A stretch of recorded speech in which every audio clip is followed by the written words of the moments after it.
This is Nationwide on the network service of the NTA. Thanks for joining us. I'm Hawa Salihu Adama. We start with the economy today, as the Central Bank of Nigeria has been given the go-ahead to faithfully implement the new Naira notes policy as planned without fear of favor.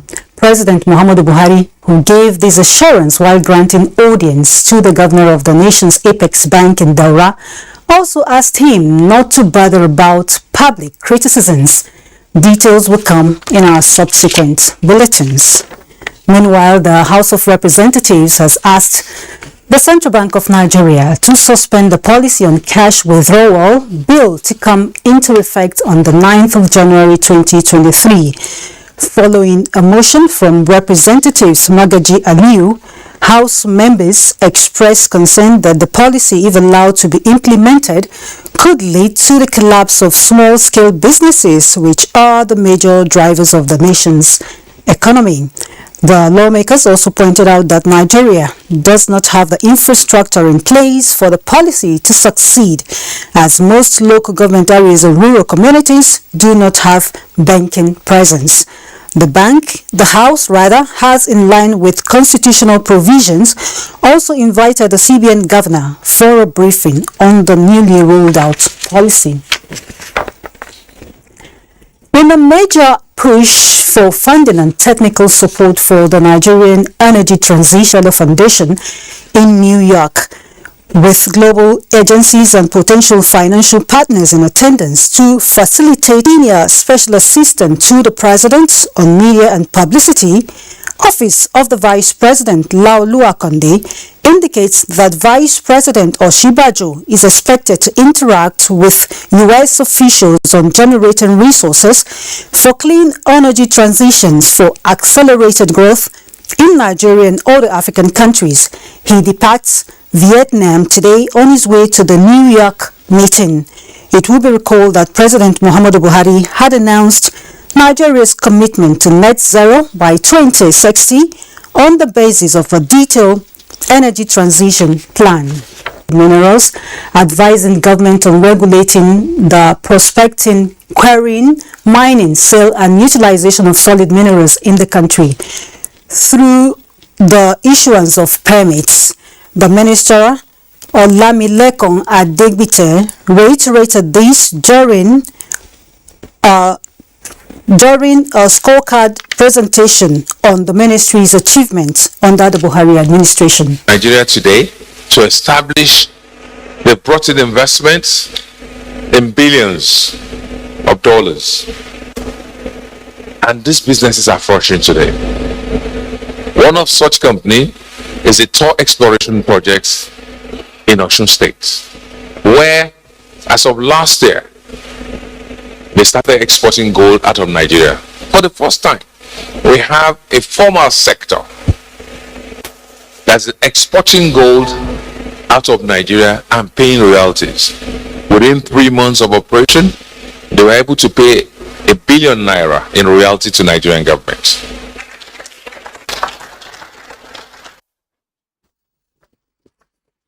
And still on the mining sector, experts in the mining sector believe that accessing and assessing solid minerals in Nigeria can only be undertaken in a secure environment, underscoring the need for government at all levels to ensure security for the development of resources during exploration and mining. This is the submission at the 21st inaugural lecture of the National Open University of Nigeria on the access assessment and values of environmental development of solid minerals. The forum advocated that environmental reclamation should be made mandatory for all companies involved in mineral extraction. Minerals windows should be opened in each branch of the central bank in the states of Nigeria to purchase and bank all metallic and precious, semi-precious stones mined in Nigeria. This is good for record keeping, quality maintenance, and monitoring. All metals such as gold, cassiterite, goldenite, and associated minerals should be purchased at international rates from miners within this country, within the vicinity of the mines. And for us here, it's wonderful that even in school, we are able to find some common grounds of access to what we want, assessing what we want, and determining the value of what we have obtained. As a natural endowment, the lecture stressed the need for the Nigerian mining sector to operate in consonance with global best practices. To security now, the armed forces of Nigeria, in collaboration with all the security agencies, have improved security on the petroleum pipelines across the country. The Chief of Defense Staff, General Lucky Irabo, said this at the 61st session of the State House press briefing, highlighting military strides in the ongoing fight against terrorism, banditry, and other security threats. Increased surveillance and critical national infrastructure and oil pipelines led to the arrest of several economic saboteurs and increased crude oil production. There have been a ramp up of crude oil production and exports to about 1.6 million barrels. And I will hope that as we continue to interface with NNPC, that before February, we should be able to get to our OPEC quota. We've been able to destroy so many of the illegal refineries. The Chief of Defense Staff said the armed forces reviewed its order of battle and upscaled its operation in troubled areas, cut off logistics supply to terrorists in the northeast, leading to the surrendering of hundreds of the terrorists. Over 362 bandits have been neutralized, recovered over 156 AK-47 rifles, and a great number of cache of ammunition.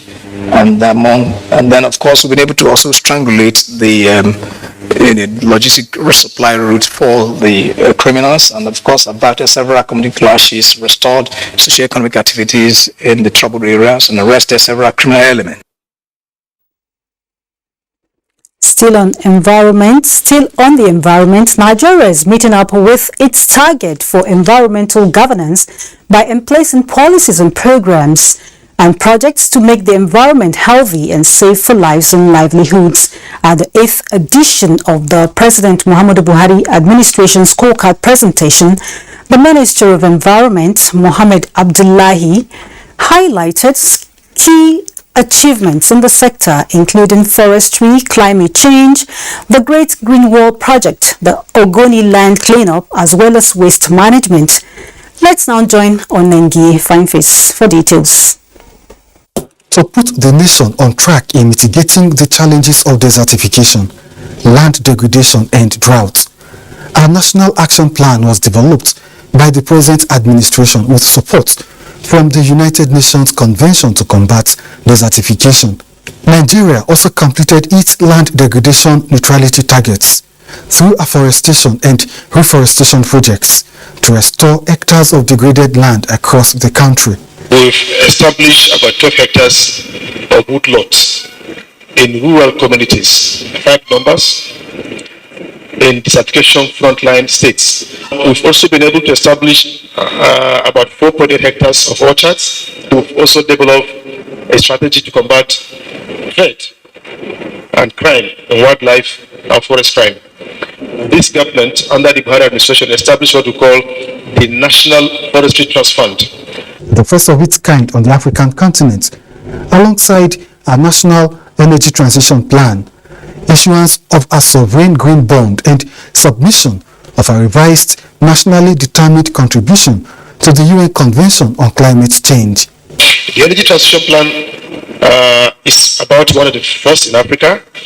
It is envisaged and plans to, one, ensure energy access by a majority of Nigerians, and also ensure that it reduces our GHG emissions. It also ensures that we roll out what we call the green energy infrastructure to support our energy demands. The Minister of Environment notes progress made in the Ogoni cleanup exercise and implementation of the Great Green Wall initiative. They have also assessed additional 213 grids consisting of 200 by 200 square meters per grid of shorelines, which will pave way for the actual cleanup and remediation of 65 hectares of contaminated shorelines. 3 policies, namely the National Policy on Solid Waste Management, National Policy on Plastic Waste Management, and that of Waste Battery Management, were developed in the period under review to promote pollution control, environmental health, and sanitation. In Abuja, Onongiye Fine Face, NTA News. And the leadership of the House of Representatives is appealing to members of host communities in the Niger Delta region to ensure adequate information is provided for statutory security agencies to sustain the significant improvement in the war against oil theft. A special delegation of the House, led by the Deputy Leader, gave this indication during a fact-finding visit to the creeks of Okporoza in Baramatu Kingdom. Dayo Ogunshola, who was part of the team, captured the visit. It is the legislative stakeholders' engagement. The motive is sustaining the onslaught against the termites within the source of the nation's revenue, coal oil theft. From Wari, the journey into creeks began, but safety is a top priority. 75 minutes in the face of water turbulence, the delegation arrived at Okporoza, the traditional headquarters of Baramatu Kingdom. Then the discussion. We appreciate the improvement of security in this sector as a result of the role that yourself, working with the security such as Navy and other government forces to ensure that there's sanity in the oil and gas producing communities, particularly to address. They understand the challenges that we are facing is very enormous, and meanwhile the effort that have been put in place are also encouraging, and we must appreciate the efforts put in place by the government and those that have been assigned to carry the responsibilities. And if you ask me, and wherever it is and whoever that is willing to know will agree that improvements have been made. We can now confidently say that we are meeting up the OPEC quota, and it will continue to rise. For the delegation, the gain of the last few months is worth every effort to sustain it. From Baramatu Kingdom, Dayo Ogunshola, NTA News. And from Baramatu, we take you to Lagos, where Michael is on standby with more reports on Nationwide. It's over to you.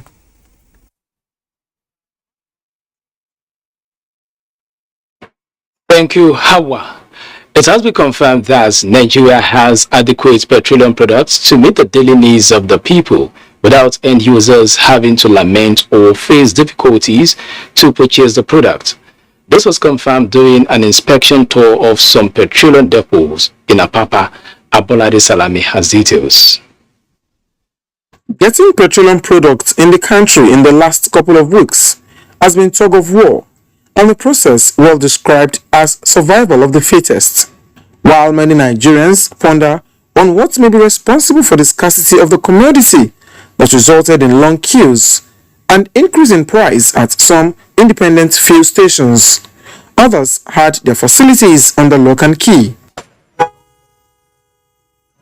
Worried by this trend, the Nigerian Midstream and Downstream Regulatory Authority embarked on a fact-finding mission to some facilities at the loading bay in Apapa to ascertain where the shoe pinches. At the first port of call, The team was briefed about the facility daily loading capacity and distribution procedure to meet up with demand. With the volume that we have gone through in terms of trucking out and even distribution across the nation, I believe this issue of tightness in the market will be addressed very soon.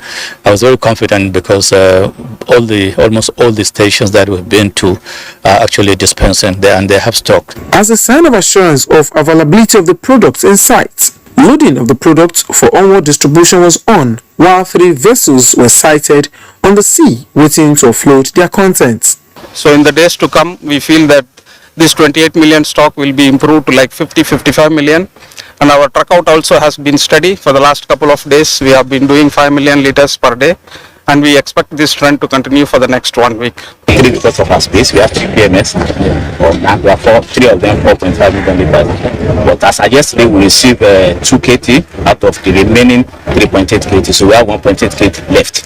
So that's why we are trying to troop out. On the availability of the products during and after the youth-out period, the authority assured Nigerians that no cause for alarm. In Lagos, Abolade Salami, NTA News. As a way of sustaining its aggressive fight against smuggling activities, the Federal Operations Unit Zone A of the Nigeria Customs Service says deeper technological initiatives aimed at increasing surveillance and tracking questionable containers will soon be deployed. The acting controller of the zone, Hussein Yejibono, stated this in Lagos while briefing the media on seizure for the month of November. Prominent among is the interception of bags of rice, equivalent of 15 trailers. This is the time of the year when demand for rice has a way of influencing increase in the smuggling of the commodity. And the numbers on the profile board for the month of November obviously reflected a trend, as close to 9,000 bags of foreign rice were seized. In fact, this new warehouse, empty about a month ago, is filled to the brim. Part of this feat is a combination of commitment and sacrifice, which the acting controller explained was tested on the 25th of November 2022 in a community in Ogun State when hoodlums opened fire on customs officers while trying to evacuate sizable bags of smuggled rice. The pump action that was used to fire on this officer, you can see blood here. Assuming that thing gets to his eye, what do you think will happen? He will become permanently blind. And when I was called upon, I contacted the Olu of Imashai and he spoke to me on phone that your officers behaved very well. Notwithstanding the threats to life, the customs said the operation was successful, with 14 suspects arrested in connection with the entire seizure in November. But wrong declaration of these 2x20 foot containers of tomato paste as water pump, based on the knowledge that. We now join our outdoor broadcast team for a live transmission on tax and present day Nigeria, an interface with stakeholders.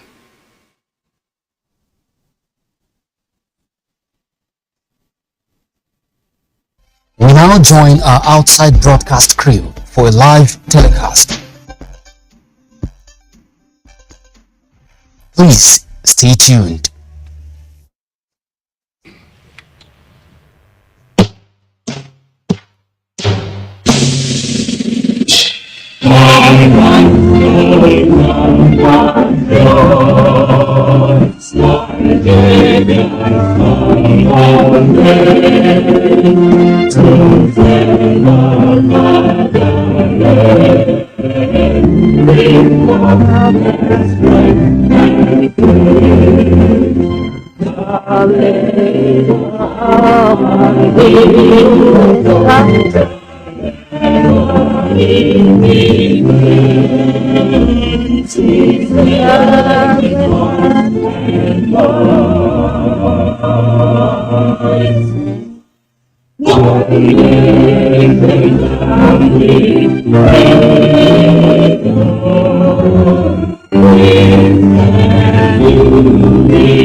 Thank you all for that. We would still recite the national prayer.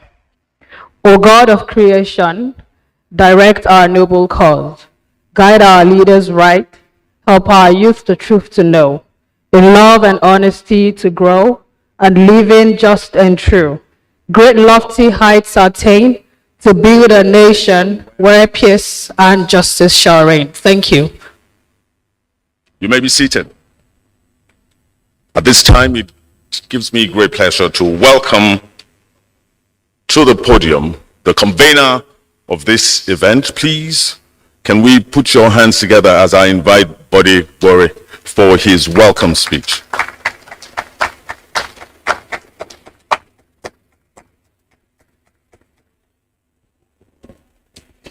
Good afternoon, everyone. A few things we have to skip today because of some reasons, and I think you're okay with that, as long as Nigerian people are listening and watching, and you are all here. Thank you. As I walked into the government house in 2019 and began some work, it didn't take long before I noticed the dichotomy between the Nigerian public office holders and the relevant Nigerian people who chose them and appointed them.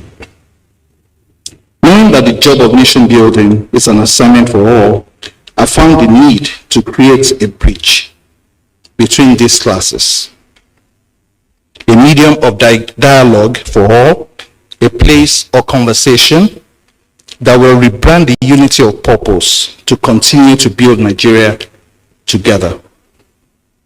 In the year 2020, we began to open the channel of direct conversations between the government and the Nigerian citizens, from parastatals to our stakeholders, to states and their citizens.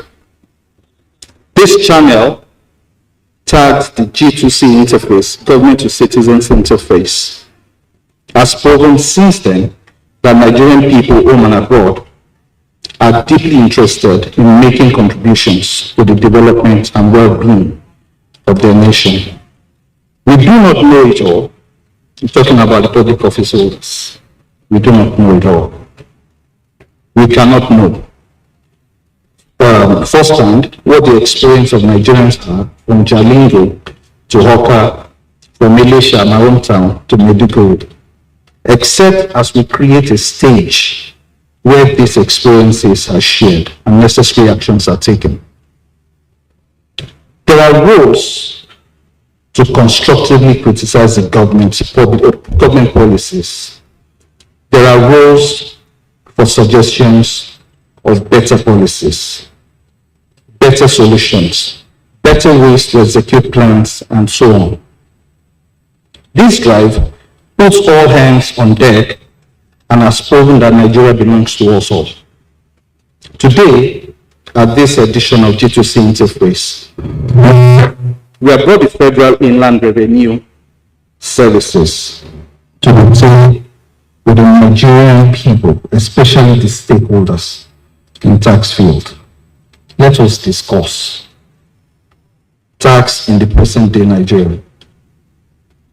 Along with his team, the tax officials and experts will present Mr. Muhammad Nami, who is not here right now, for some official reasons that happened yesterday.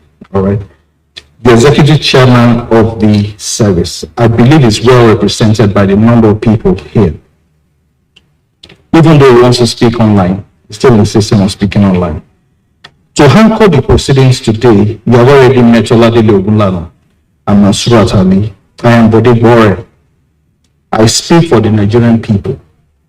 Thank you, God bless you, and God bless the Federal Republic of Nigeria.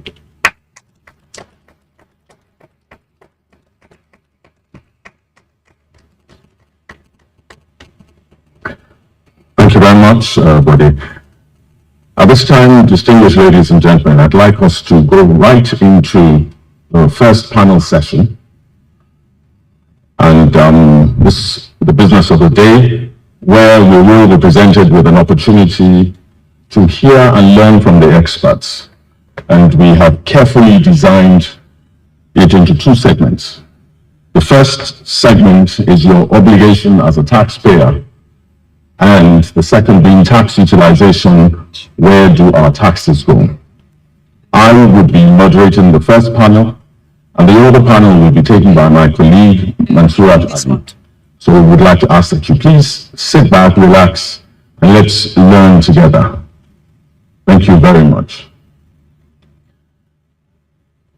Like I tried to define earlier on about taxation being a compulsory levy on individuals and entities by government, we've got to agree that it's got to be much more than that. You know, and somewhere I believe that we all want to pay taxes. So for this first segment, we will seek to interrogate the important role you and I must proudly play in this journey to a golden future for our motherland. And to do justice to this, we have an eminent panel of real experts and indeed stakeholders who will provide us the much needed answers. And I dare say the encouragement and inspiration to those of us who would have taken time out this morning to be with us today. So please welcome with me on stage, again in no particular order, Mr. Manasseh Ortega, who is representing the Director, Taxpayer Service. Can we give him a round of applause? I'd like to also invite on stage Aregan Emmanuel, who is representing the Secretary, JTB, Haja Aisha Abomina. Can we give him a round of applause?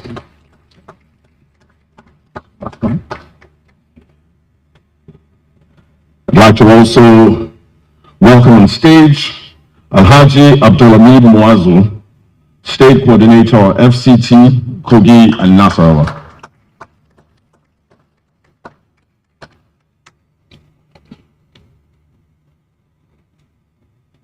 Can we give him another round of applause? He's wearing 3 caps now. Just a quick check to know if Mrs. Bolan Leoniyogi is with us at this time already. Okay.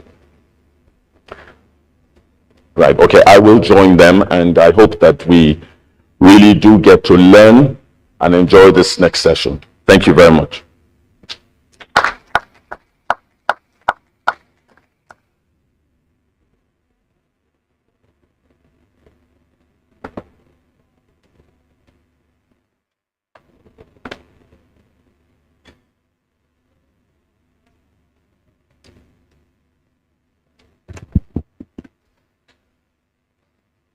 Good. So we have people from different systems within the tax bracket here with us, and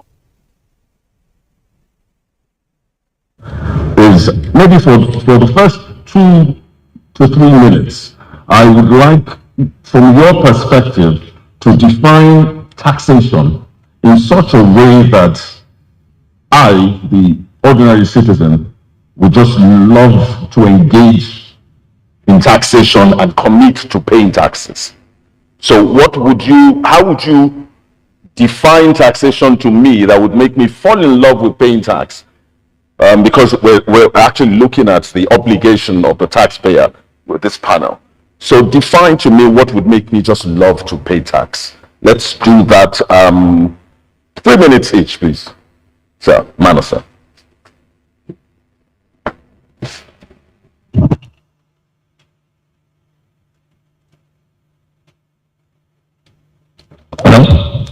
Yeah, like I defined before, taxation is a compulsory levy on the citizens of a given country for a number of reasons. One, for national development, provide basic needed infrastructure, provide security, and welfare and well-being of the citizens of a given country.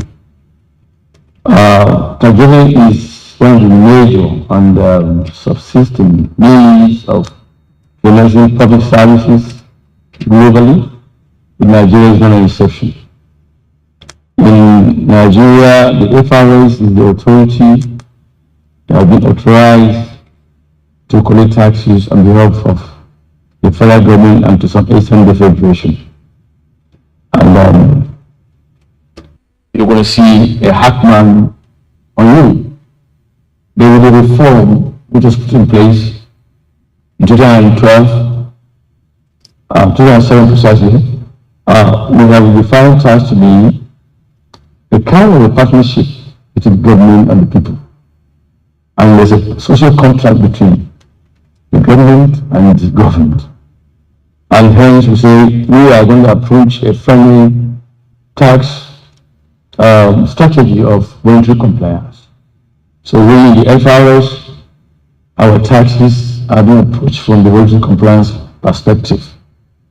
And therefore we engage the tax-paying population or citizens of the country to see the reason why we have to pay taxes to contribute to national development. By that, we try to appeal to their conscience for them to see the reason why they have to contribute to national development. And therefore, we believe that with the approach, it will be appealing to Nigerian citizens to contribute. As you know, we are to assess, collect, and account. The utilization is a different ballgame altogether.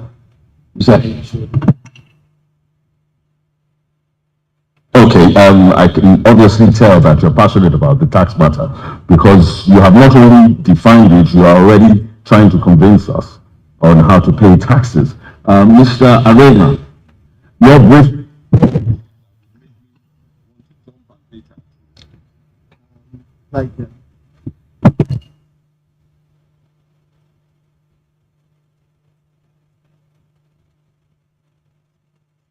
Okay, thank you. Like the earlier speaker has said, I think he basically covered the definition, but I would like to say that we can understand tax to be that payment which the citizen makes to the state on his income or his profits or some certain transactions on goods and services. This, like was earlier mentioned, is what will empower the state to carry out developmental initiatives for the welfare, well-being, and sustainable livelihoods of the citizens. Looking at the tax experience from the social contract perspective, as long as the citizen has surrendered his or her sovereignty to the state and they pay their due taxes, it is a duty of the state to ensure the welfare and the well-being of the citizens. So the payment of tax is not just one-sided. When you pay your tax, you have the justification and the moral high ground to demand from the state to ensure your welfare, your well-being, your security, and other aspects of sustainable existence which a society is supposed to have. So the tax for the citizen is not so much of a burden because they are also expecting something in return which by themselves they cannot provide on their own, but with the overarching authority of the state is there to provide such for the generality of the citizens. Hence, the need for citizens to comply and pay their tax obligations. Okay, we're getting on, beginning to feel the need to pay this tax. Alhaji Muazu, let's hear your definition of this tax that would make me have a rethink, press a reset button, and stop running from the issue of tax.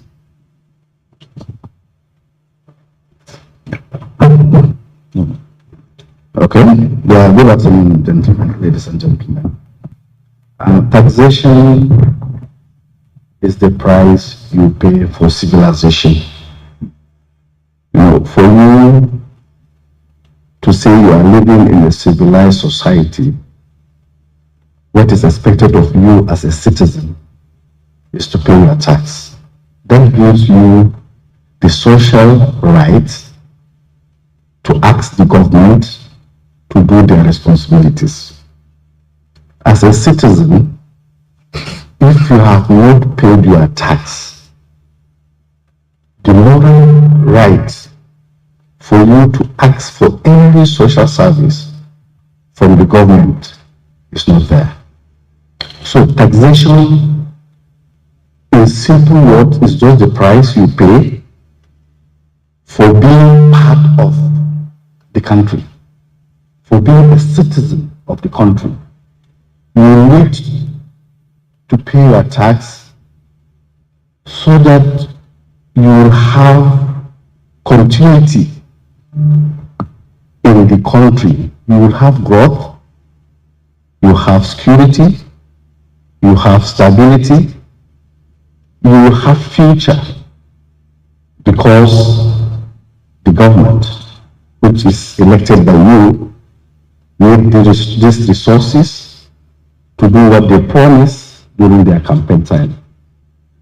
Now, if the government fail to do what is expected or what they promise to do, if you pay your tax, that is why some states will say, before you enroll your school into, before you enroll your child into a public school, you need to show evidence of paying tax.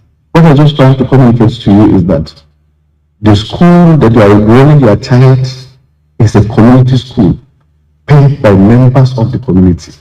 So if you have not paid your tax, you are not entitled to that. So when you come to enroll your child in the school, they say, have you paid your tax? Have you evidence of paying your tax? If you go to hospitals, they say, have you been paying your tax? Do you have evidence to show that you are a citizen, that you feel belonging, you feel that you are part of this process of growing this country? I like the way you put it when you said it's the price we pay for civilization. Yeah. So yes, we're getting somewhere. But when we look beyond the shores of our great country, yes, we see a lot of compliance. First, maybe it is me, but I believe that people don't really want to pay taxes anywhere in the world, but people must pay taxes. So when we look beyond the shores of our land, we see compliance, and then we see government being able to provide the things that the citizen demand and expect. Now, the issue for me is that compliance that we see, which I believe we also want, how do we begin to elicit such compliance from our citizens, from fellow Nigerians? How do we elicit that compliance that we see in other crimes that has helped them to develop their countries? I'm going to start again from you, Alhaji Muazu. How do we begin to get people to want to be compliant? The first thing to do, and what we are doing, is to have clarity. To have clarity in what you are doing.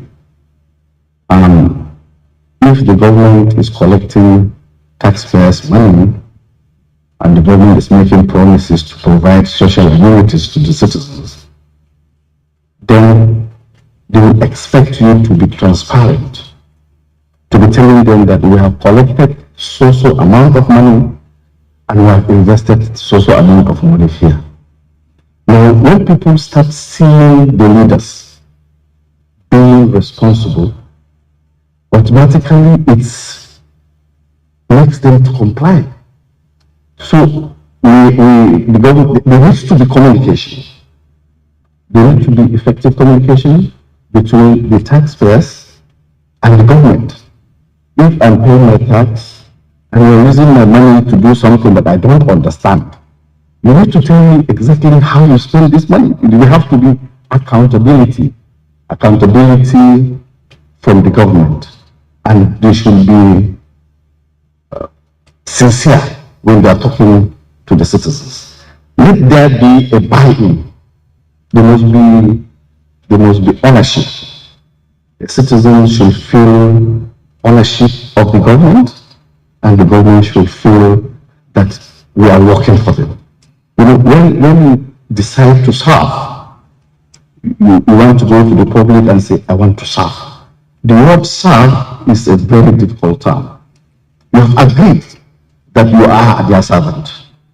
So you have to work in such a way that they feel that yes, this gentleman that is representing us is serving us.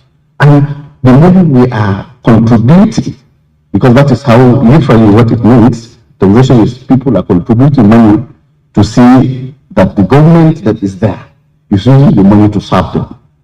They want to give them security so that they know they are peace, they can move around, they know that the money collected is being paid to the policeman, to the serviceman, the money is used for roads, the money is used for transport, a lot of things. So what is there is that there should be trust between the citizens and the government. So what you've also said is that the citizens feel ownership. Yes. And the government has a sense of responsibility to the citizens. Yes. Mr. Ochega, what's your take on that?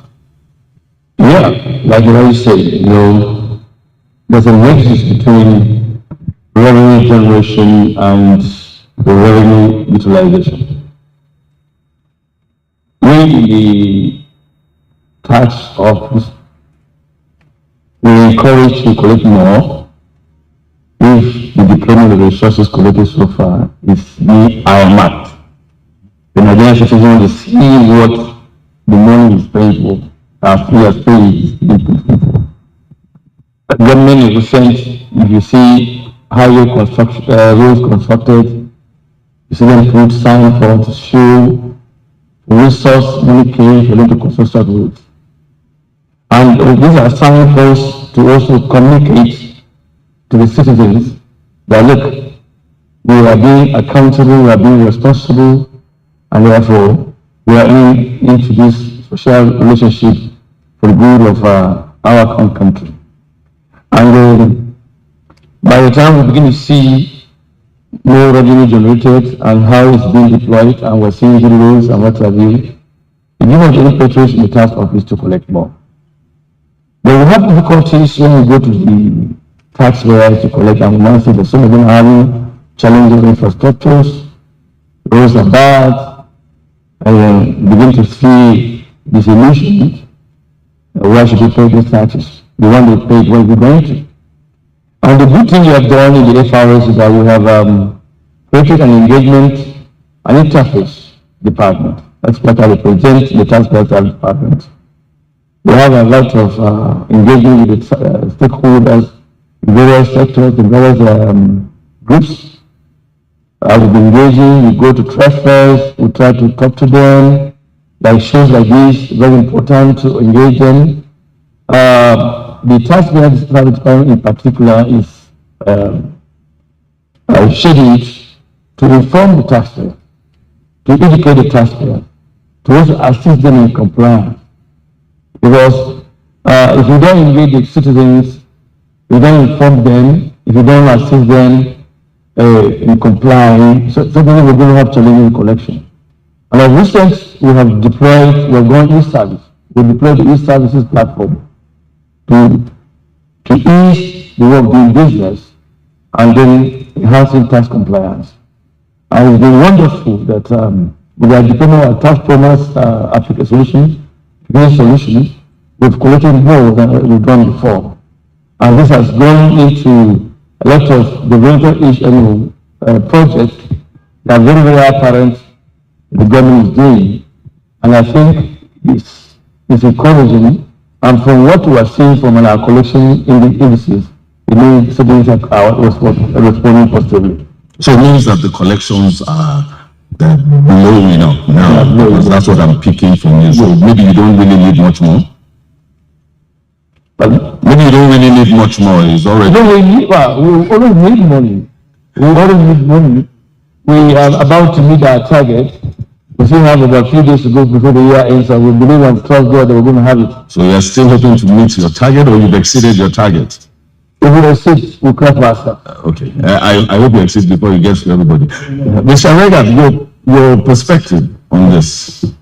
Yes, I would like to come from a sort of different perspective, because we're talking about how can we promote compliance.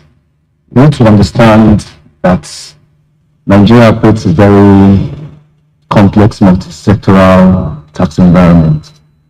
We have a tax authority at the national level. We have 37 tax authorities at the subnational level, and we have about 774 revenue committees at the level of the local government. This is quite unwieldy. When you take that into consideration and juxtapose it with the fact that our collectibles in the country today sum up to about 58 items. If you look at the Taxes and Levies Approved List of Collections Act, where the collectibles were bifurcated between the national, subnational, and local governments, you see a total of 58 collectibles. This is, and the manner in which these taxes and levies are administered, sometimes they are crude. It's only just over the past 15, 20 years since the reforms in 2012 that was mentioned earlier, that we begin to see the reform of the tax administration process at the national level. Before it started permitting down to the subnationals. But even at the level of the subnationals, we still see low penetration of such reforms. The introduction of automated processes in the tax administration is quite limited, it's quite low. The federal inland revenue, under the astute leadership of the chairman, the executive chairman, who incidentally is also the chairman of the Joint Tax Board, has been at the forefront of ensuring that automation is utilized across board, both at the national and the subnational levels, to ease tax collection. So we find out that when the process is eased for the taxpayer, it encourages compliance. You know that you can commence your process and within the twinkle of an eye, you can get it done without so much encumbrances, both at the structural or administrative level. It enhances compliance. And when we make reference to foreign countries, you find out that most of these countries, there's a coherence, there's a harmony in such times to ensure that compliance is optimal. But like we said, with increased cooperation and collaboration among the respective tiers of revenue authorities, with the introduction and utilization of technology, with the digitalization processes, constant and consistent taxpayer engagement platforms such as these, we believe that the compliance levels are bound to improve. Yes, we already see that happening in states that we already see that happening in the FRS as a very, very good example. We believe they have introduced technology into their processes. You see the record-breaking performances last year. For those states that have adopted some of these pro-ICT, pro-technology initiatives, you see huge growth in their compliance levels, which is reflecting in the revenues being collected. You see that in Lagos State, you see that in FTT, you see that in Kaduna, you see that in Edo. These are states that are actually being proactive in introducing some of these initiatives and innovations in their tax administration process. So let me come in there. Yeah. Especially because we're also trying to help each other in terms of understanding the real issues of taxation. You mentioned earlier on, you talked about the ease of collection, because I picked that. Yes, it might be easy to collect, but is there an ease of actually making these payments happen, or making this being accountable to government? Is that as easy as the collection? It might be easy to collect, but has it been made easy for us, the taxpayers, to actually go through that process in such a way that it's seamless and it's quick and not something that I would put aside? And before you, along with that answer, since you went to the subnationals, I'd like you to also quickly say to us, how do we, the laymen and women, how do we distinguish what goes to FIRS and what goes to the states? Because we really, as citizens, do want to pay tax.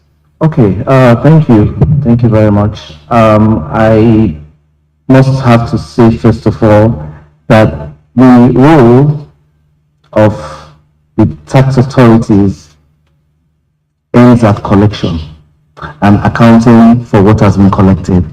So how such funds are utilized, I think that is one of the reasons for this forum. No, we're going to be doing that in the next 2 minutes. Yes. But so it's just that ease of collection. Yeah. It might be easy to collect, and then everybody walks away. You're sorted. It's easy to collect, and the revenue authorities, they are accountable for all the collections they make. They make reports on a monthly, on a quarterly, and on an annual basis of all the collections that have been made from taxpayers. Now, maybe let me explain what I'm trying to get out of this. It might be easy, the process of collection, but have we looked at the process to engage the taxpayer?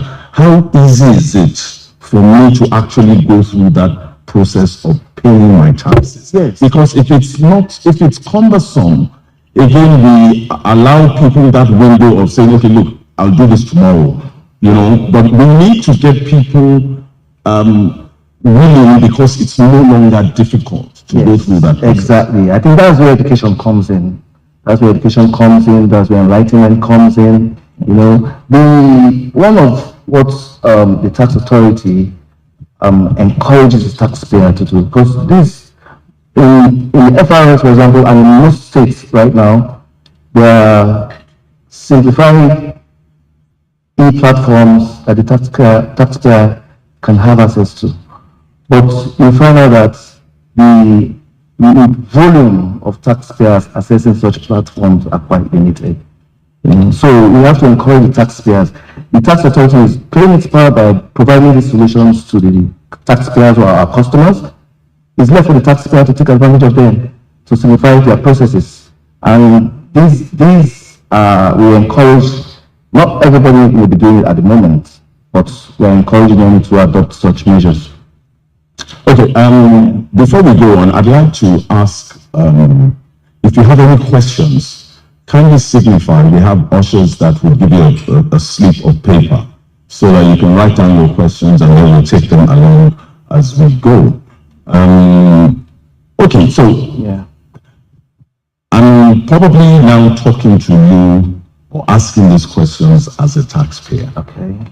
And unless we're saying that there's no need to actually visit an office, we haven't gotten to that yet. That's what I'm saying. We haven't gotten to that yet. It's at that point where the challenge is, because I actually made a visit, and honestly, because tax is compulsory, is why I would go again. It is not easy, it is not as friendly, and everybody seems to be busy.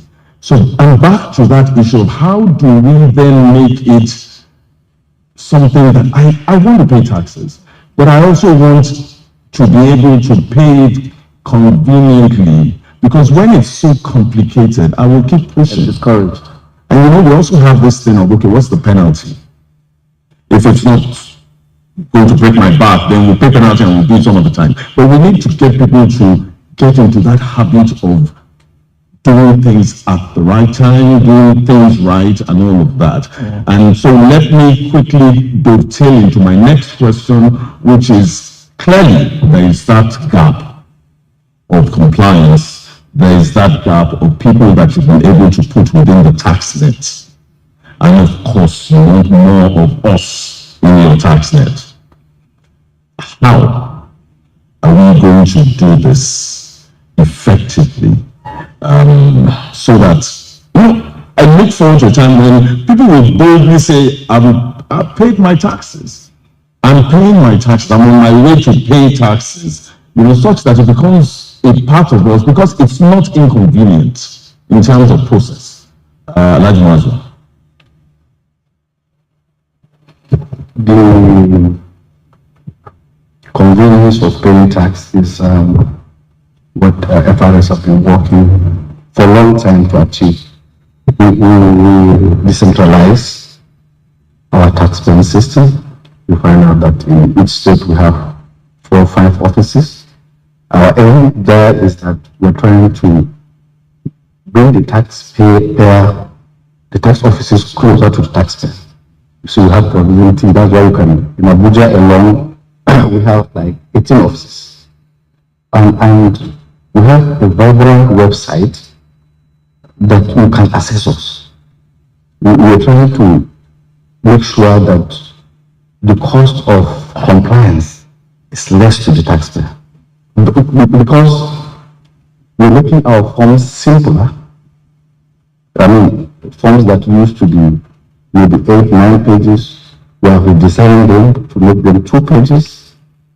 We are translating our jingles, our communication into local languages, such that the taxpayer that is in the far north, that can easily communicate in Hausa language, can speak to us. We have all our pamphlets translated into Hausa, Igbo, and Yoruba, and FRS is working towards translating it to further. That is trying to communicate, trying to make it easy for the taxpayer to understand his roles and responsibility. We are working, FRS is working to make it to a level where you don't need to come to our office. Do we also have an opportunity where people can actually come to the office and be guided and helped? Like in my role now where we are, it's all over the country. Apart from people that can help you, that's when you come to taxpayer service. We have even systems that we have just kept them for the taxpayers. You know, when you come, you want to file your returns, but because of the difficulties of navigating through we have dedicated systems. Then you can just go to the system. Somebody will be there to guide you to do it. All the offices that I have in FCT, Kogi, and Nasarawa have that. All over the country, we have that. And it's a recent development based on such complaints that we're having. And feedback, we have put all our telephones there. You see, when you enter an office, you see a telephone of the tax controller. The essence of that is that in case you have any difficulties with the front desk officers, you can just pick your phone and call the tax controller, and actually So just what you're saying is I should go back and I should mention your name, that you have said that. Yes. You know, if you go there, you don't have to mention my name. No, I would like to, so that you can talk to me. It's compulsory. We make it compulsory. As we are approaching the office, you will see a telephone number. In case you need help, this is the telephone number. And the telephone number is directly to the tax controller. So if anybody, you know we are developing. We hope to be better. And we are operating in the system. We are part of Nigeria. So the difficulties are there. That statement says a lot. Yes, the difficulties are there. We cannot say we are perfect, but we are growing. And we like feedback. It makes us feel good when you complain to us. When we see something that's wrong, you should talk. It is not nice that you go to an office and you're not treated well and you walk away and you're angry. No. Please, we want feedback. We want you to complain. We want you to tell us what we are doing wrong. Because the essence is we want to continuously improve. Okay, we want to give service, but we know where we are coming from. I know somebody that has been paying his taxes for 10, 15 years today. If he goes to our office today, he'll find out that we have improved. We have improved because we are willing to improve. We are willing to listen to complaints and we address them. So that's why it's compulsory. As we are leaving this place, we give our numbers. That's one. Two, it's compulsory when you go to a particular any office, they will be taking that telephone number. So basically, what we also, since we haven't lived in this, yes, I think it's important to begin to encourage ourselves to complain, yes, to give feedback, because it's just our habit of not giving feedback. Yes. Sometimes instead of giving feedback, we complain. Yes, and it doesn't solve the problem. Again, I'll also ask that if we have those questions, this is feedback. so that we can improve. If we have the questions, we'd like to also learn from the questions and then learn from you so that we can address them. We have questions? Right, so I have a couple of questions. The first one says, my understanding of taxation is that it must be transparent, accountable, prudent, and simple. What efforts are you making to ensure that tax payment is simplified as possible? And how long will this take for FIRs to remit the taxes collected to the government or to other agencies? Can I take that? Well, the time it takes for money that we collected in FRS to go to the government is really time. It's really time. As we pay the money, it doesn't even come to us. It doesn't come to FIRS. It goes to the bank, from the bank it goes to central bank. So it's real time. That's assured other staff have to make it into one here is taxpayer service. We have a taxpayer service department in the FRS, which tries to explain to people what we're doing. I mean, and any office you go to, we have taxpayers units. The taxpayers unit is at the service of taxpayers. Today is Tax Thursday, that's why we're wearing these caps. What we do is we walk out, nobody stays in the office. We make ourselves available to taxpayers to ask questions. You know, we are there, we try to make ourselves available. So that's why today I say everybody should be outside. So we're outside, we go to plazas, so we'll be willing to be engaged. We'll be willing to talk. Anybody that have any issue to discuss with us for the progress of the tax authority, for the progress of the country, we're all willing to. Do you have another question?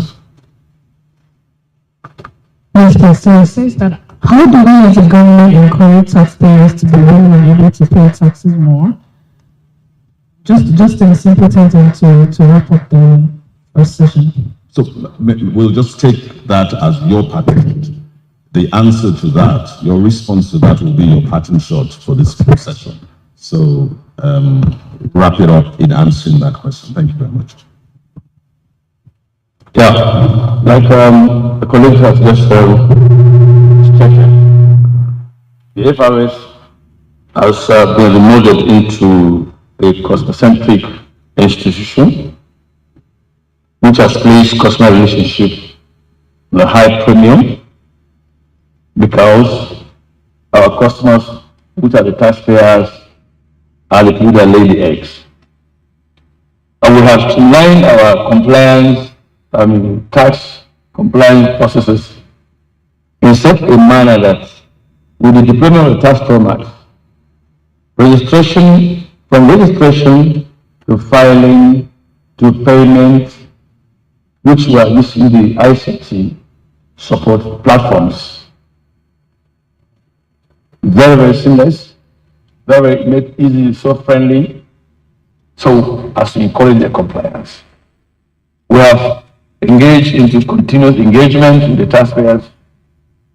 We have various programs from those who have just been registered with CEC. As they are registering, they are given TIN numbers. All they need to do is to come to us and we enroll them onto our platforms. And the tax offices have been provided with their contacts and their emails to reach out so as to do the impact assessment on new companies coming to our net. On ground, we are working on that.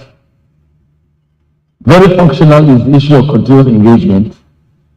We have also put in place self-service stations in our tax offices to address the challenges of interconnectivity arising from internet service.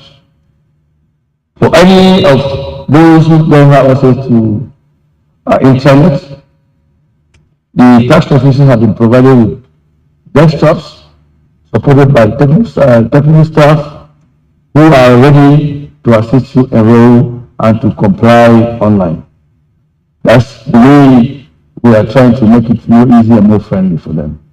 And fantastically, our tax formats solution is very effective and very, very easy to to use, and by so doing, worship in our collection very easily. I like the way you say that with such joy that you're sweeping or collecting.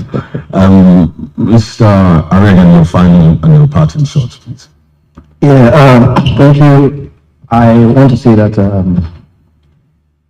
Nigerian tax environment is evolving.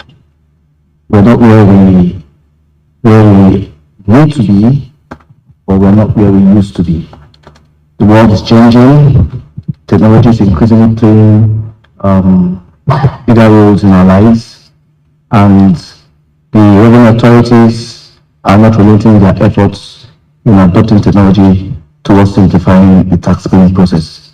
We know that as the trend of taxation develops globally, tax policy is increasingly bearing a human face, and we need the taxpayer to be involved.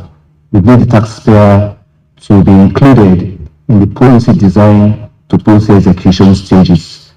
As much as we have the need to raise revenues, we should also balance that with providing for the welfare and benefit of the citizens and ensuring that the livelihoods and sustainable livelihoods and well-being of the poor, the disadvantaged, and vulnerable in society are catered for. Thank you very much.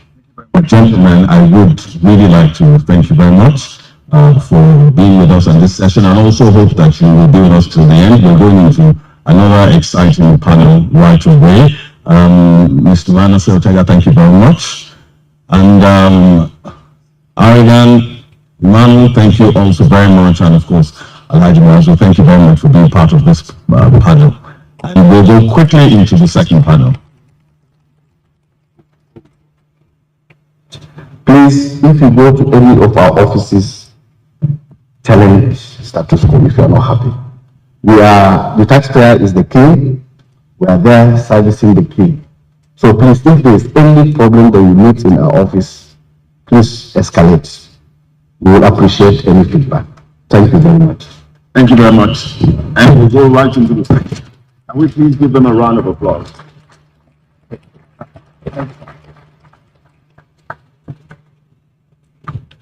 Thank you very much for an insightful and very engaging session. Once again, my name is Bonsoir Amelia, and as my colleague earlier stated, I will be moderating the second panel session. I'll be joined by esteemed and distinguished officials of the Federal Inland Revenue Service for us to discuss the topic tax utilization. Where do our taxes go? We've learned so far about the goal of taxation, the objectives, how FIRS aims to make it easy for taxpayers to pay their taxes. And so it's easy for us to think of FIRS as almighty tax collector. But when taxpayers pay money, we also want to know where that money goes, what the money is being used for.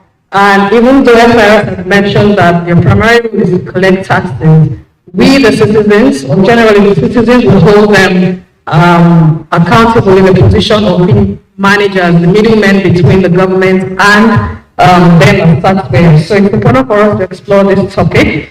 And therefore, joining me would be the Director, Emerging and Special Taxes Department, FIRS, in person of Mrs. Amina Adu. Join me, welcome her, please. I would also like to have with me Mrs. Udojere, the Director, Inland Revenue Department of the Revenue Mobilization. Please put your hands together for her as she comes on stage.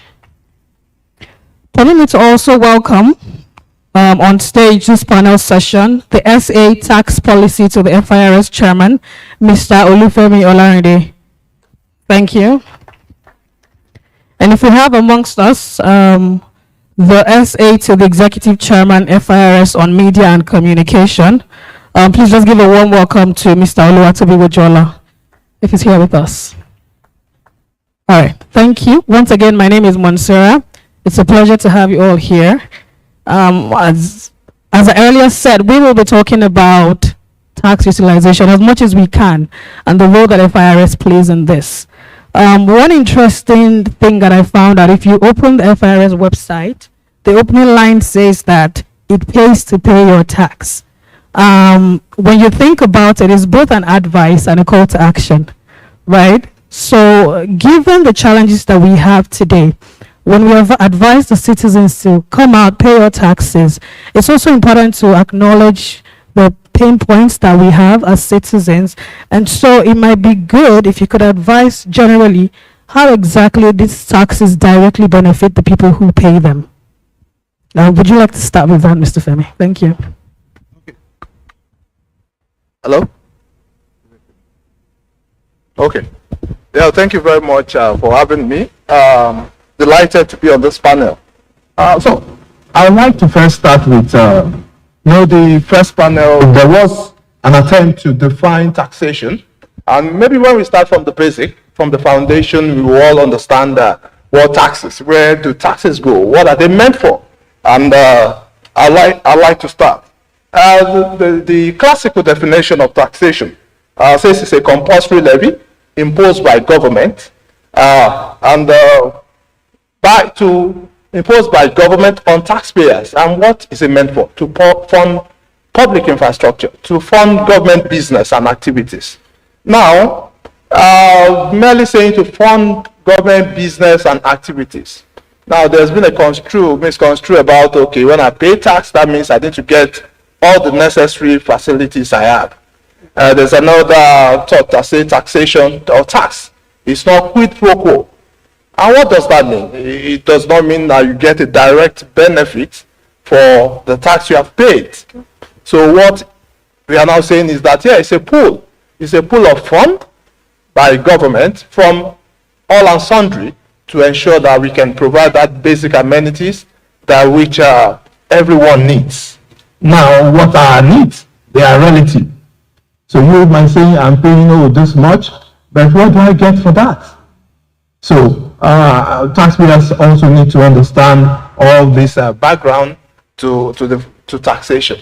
So without, maybe as we go deeply into the discourse, like we said, what are public infrastructure? Sometimes you say, okay, that is English you're speaking. Public infrastructure, we are now talking about roads that we travel on, bridges that we'll still commute on. We'll talk about, we have airports, we have hospitals. These are public infrastructures that government uses for. We also look at governance itself. We all come together to appoint or elect some people to represent us. And so when you do that, of course, you need to fund them to be able to carry out those duties that you have given to them to do. So when we are in a group, we appoint 1 or 2 persons to lead us. Now there are costs to governance. There are costs to that leadership. It's one of the things we use taxes, government uses taxes to do. Payment of salaries of civil service, of security personnel that defends the country. We have also funding all the logistics and administrative overheads of government. These are things government uses tax to do. So I guess maybe I'll pause at this end because there are so many other things so that other speakers will speak. Yes, absolutely. It's interesting that you would, highlight a few of these things and these places where the taxpayers' money or monies are going. But I'd also like Mrs. Udojerim to please add a couple sentences to that. It's important that every time I take money out of the money that I'm earning, I also want to know how that benefits me, whether directly or indirectly. So if you could speak to that to us, please.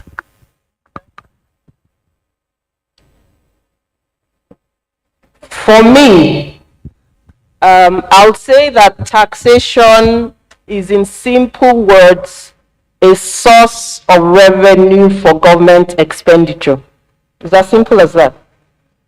It's a source of revenue for government expenditure. And this government expenditure is about what? It is about government having to provide all of the promises that they have made to the citizenry. So you're providing education, you're providing infrastructure, you're providing health services, healthcare, and all of that.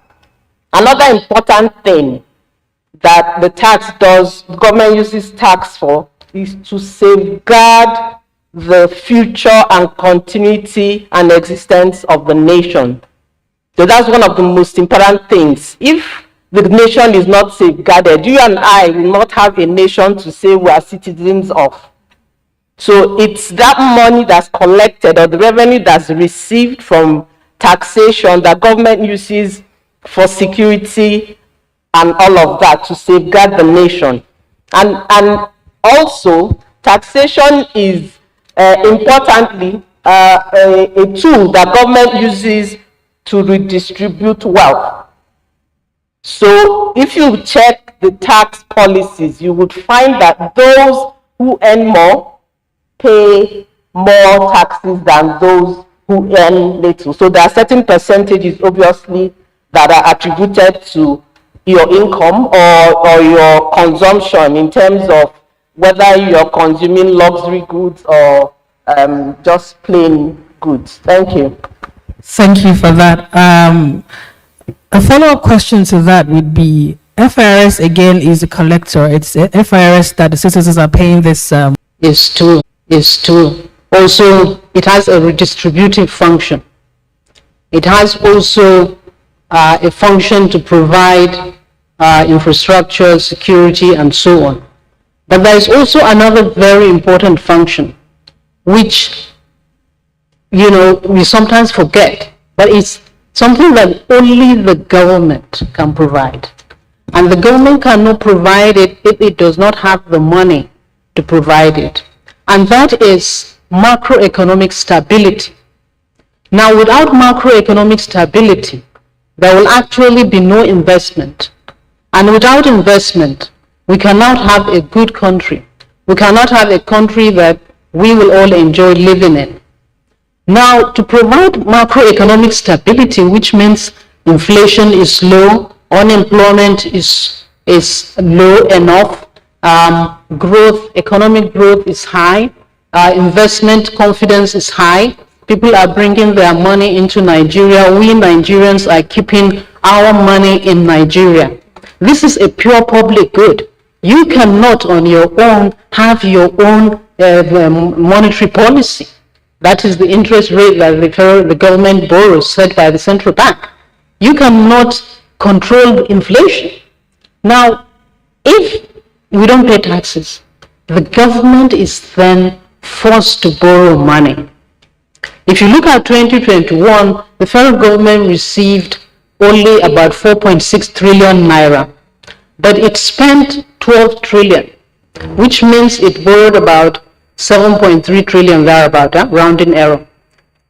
So that borrowing has a strain on the interest rate all businesses will pay. So businesses that don't pay their taxes in a one way, they incur higher interest cost because government has to borrow. You and I, if we don't pay our taxes to our state government, we end up paying taxes through inflation. Because the cost of goods will go up simply because government is borrowing more, the central bank is printing to fund government directly, and so on and so forth. So it is very important we realize that taxation is extremely important for macroeconomic stability. And if there is no macroeconomic stability, we are not going to enjoy the kind of country that we want. Now, with regards to what FIRS is doing to help the system, as my colleagues have said, we have taxpayer education. We're accountable to government. The money does not come to FIRS. It goes directly from the taxpayer through the banking network to the central bank. And it is from there that FIRS is given its own share that it then pays staff and so on and so forth. Yeah? And it is through this kind of engagement that we encourage taxpayers to pay their taxes. We encourage them also to ask government to be accountable for this money that is in the coffers of government. It doesn't come to FIRS. We are just a collector, yeah, and then we account for it.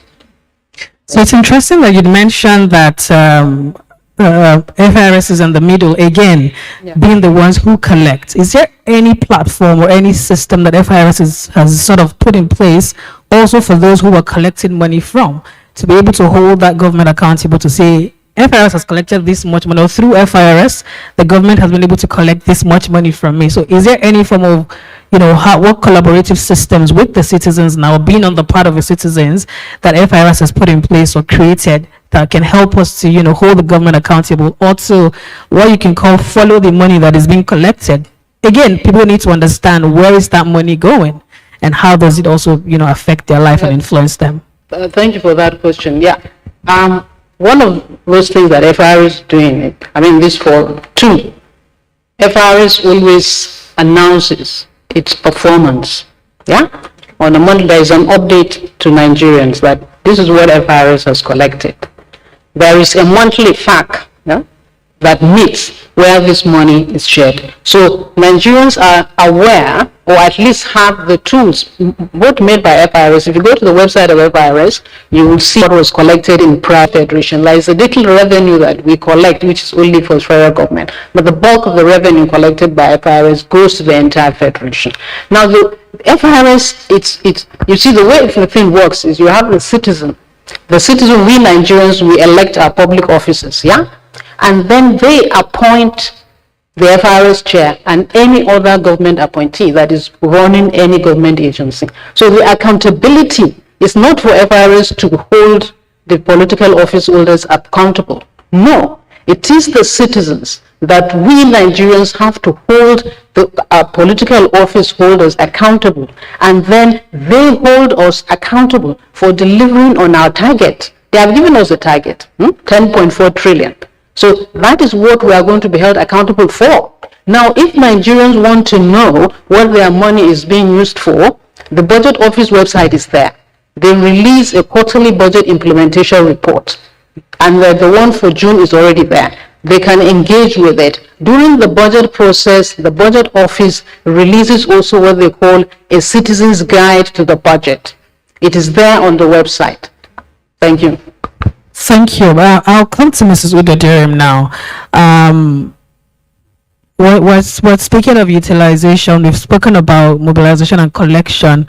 So I think in the middle of both, there are those who pay taxes because they understand the need to pay the taxes, because some of them have been able to follow why they should pay taxes and where the monies go. And so for people who pay taxes, are there any incentives that you give them to further encourage that, pay your taxes, it pays to pay your taxes? Or is there any reward system that has been created to encourage this payment? Before I answer that question, I just wanted to give little further clarification and addition to what the last speaker said, so that Nigerians can understand how the money is accounted for. So Federal Inland Revenue Service is the agency that collects the taxes real time, and it goes directly to what we call a federation account. The federation account is a zero balance account of government where all collections are pulled together and then shared on a monthly basis. So what you find is at the end of the month, when these revenues are pulled together, it is then shared amongst states, local governments, and the federal government. So, and it's shared based on the indices that is brought about by the Revenue Mobilization, Allocation, and Fiscal Commission. So anybody who is seated here is from one local government or from one state. So you know that money goes to your state, and whatever the state gets is usually publicized so that the citizenry can then hold their governors, their political office holders accountable for the money that they receive. Now, to answer your question, you were asking about those who comply. Is there any incentive that's given to them for complying? I imagine that, yes, there is some incentive, but that is the responsibility of Federal Inland Revenue Service. I know that usually they would say for paying on time, they can give you some kind of tax credit or something towards the next year. So yes, there must be some incentive that that those who pay on time get. However, on the other side, those who don't pay, So that is the avoiders. We call them tax, there's what you call tax avoidance and tax evasion. So tax avoidance is to completely not want to pay. So you underreport your income, or you don't want to pay at all.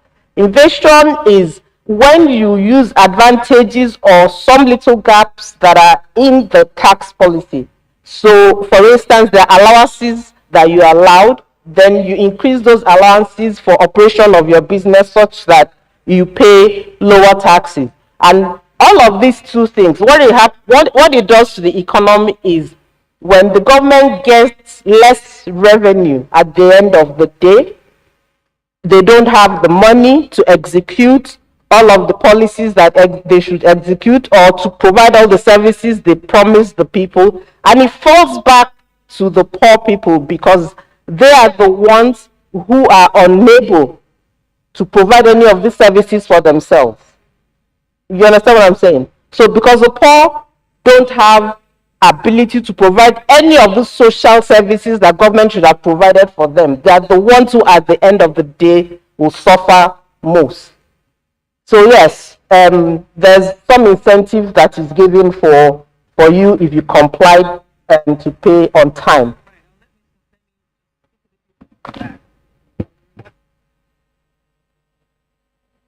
Okay, thank you very much. Okay. I guess okay. So the first thing, I think we should first, since we all know that taxation or tax is an obligation to us, which we all need to fulfill, we should first look at what are the disincentives not to comply. So I think we can take it from that angle. We know that we all need to fulfill our obligation. After accepting that, we can now say, okay, for those who have actually fulfilled without any form of compulsion, any form of someone compelling them or driving them to do it. Because in Nigeria, we operate what we call a self-assessment regime, which means you have to voluntarily comply on your own. The tax authority don't need to chase you. So for those who have come forward earlier enough, the law grants them a 2% bonus on the tax they're paying. If you can pay at least 60 days before you're supposed to pay. So you get some incentives. So, okay, I have the money. You know, we know that for businessmen, even a night means something to them for the money they're paying. So many people would like to keep that money till the last minute when you ask them, when it's actually compelling on them to comply, which is always 6 months after the annual accounting period, which is mostly 31st of June. So in order to avoid those rush and for government to also have some liquid, that bonus is granted to taxpayers who actually voluntarily comply and not just voluntarily complying early enough. So they get a bonus of 2%. So that is one of them saying, okay, at least it's an incentive. So bring that money so that government will have that money to use even before the grace period has been given expires. So that is the incentive in the law. Okay. Aside from that, the law actually also recognizes you. FIRS has come up with a recognition system that every year we try to recognize our taxpayers who have actually complied well. We recognize about top 100 sometimes. We're giving them awards. And if you're a serious businessman, and in other crimes actually, your tax payment status determines how much business you get. So also for those who do business with government, of course, they will be the first choice. When government is considering the contractors, of course, this man who is always bringing back from what they have gotten from me, they should be the first. Reputation. Also, of course, that award, what it gives to you is also a reputation. And in business, reputation also matters a lot. And I think these are all good incentives that is in place to ensure that taxpayers comply. Okay, thank you for that. While we're getting close to the end of this session, I'll take it back to Mrs. Amina. We encourage for people to pay their taxes. We've sort of tried to touch on where some of that money or some of those monies go, but in what ways are we then solidly trying to build trust, both in the system that is collecting these taxes and then in the government or that is utilizing that tax or those taxes for the people? So how are we building trust in the system of tax collection? Thank you. It's good that you asked that, because when it comes to taxation, there are three pillars. You can look at it from 3 pillars. One is trust.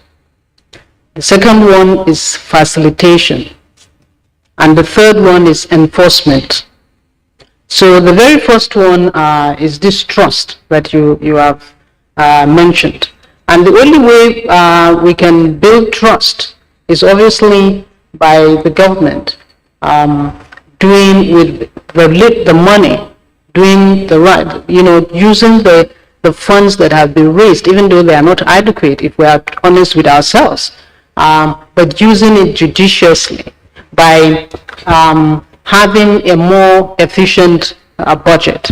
Now, if you look at the federal government budget, because Nigeria is a federation, but we can look at, for simplicity, we can look at just the federal government. The federal government has so many responsibilities, and some of them the states cannot do, and that includes security, military as well. It also includes the national highway. So if you are traveling from Abuja to Kaduna, that's a national highway. All these things are the responsibilities of the federal government. Now, to build that trust, government has to find a way to execute all these projects so that people can see clearly, not just, and apart from the hard infrastructure, like I alluded to earlier, there are some very key things that only the government can do. The government is the only one who can run this economy in a way that it will give us confidence that we can invest. And it is only when you invest that we can then collect taxes. So these things all, work around and so on and so forth. And how can this government increase this confidence? Again, is to come down to the level of the citizens, we Nigerians, by giving us the opportunity to have our minds, say what we need to say, give them a feedback by making sure that these funds are used judiciously and in a way that will reduce the cost of governance. This is very, very important. Even though if you look at the federal budget, 20 trillion, if you take out what the executive and whatever, it's not that much. But that's signaling that we are in it together. Not that you are up there in government, you're having fun, and then the rest of the citizens are struggling. That doesn't increase trust. So I would say that we need to walk the talk. We need to create more trust. We need to create an environment where Nigerians are willing and able to invest and to be excited actually about being Nigerians. Thank you. Thank you for that. I will just I'll backtrack a little, but before we go on, please, if you have any questions for the panelists, there are ushers going around with slips of paper that you may write your questions on. Thank you. So, as I said, I'm going to backtrack a little. When we speak of the government, and this is an interface, right, between the government and its citizens, there are people on the other side that see even FIRS as a tax collector as part of this, as part of this government, right? So how are we communicating this role that we play as a regulatory body to the citizens? Because again, we have to reiterate this, citizens would always see FIRS, you're collecting my money, you're part of the government. So how are we, bridging that gap? And to also say that while I'm collecting this money, I'm still on your side.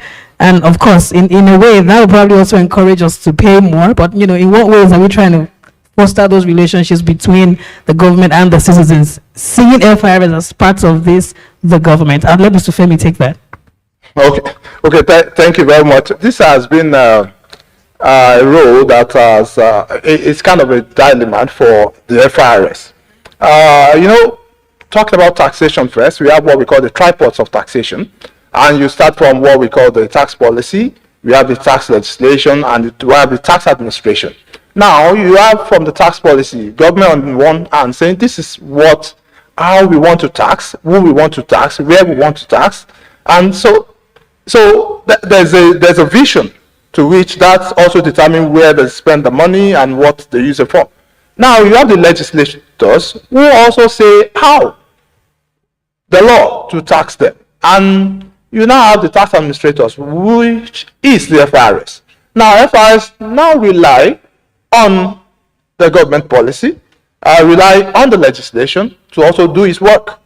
Now, FIRS is also in between now government on one side, whether it's legislature or executive, and the taxpayer on the other side, because FIRS runs errand for government. So the person you're going to meet, you also need to please that person, find a way to ensure that that person, as much as you said, okay, I have the law, I need to compel you have to pay.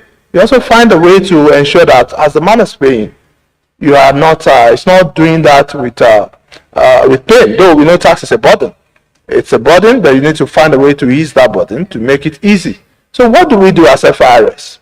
Now, we ensure we do the first one, which is sensitization, tax education.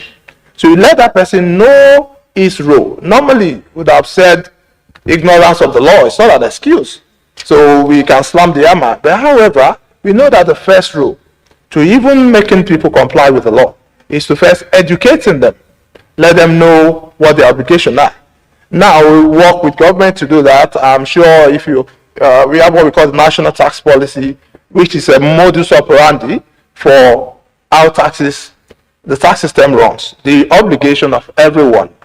So aside from that, aside from tax education, we ensure that we also let them, sometimes we also want to do from the side of government and say, okay, we notice that we've remitted this much to you.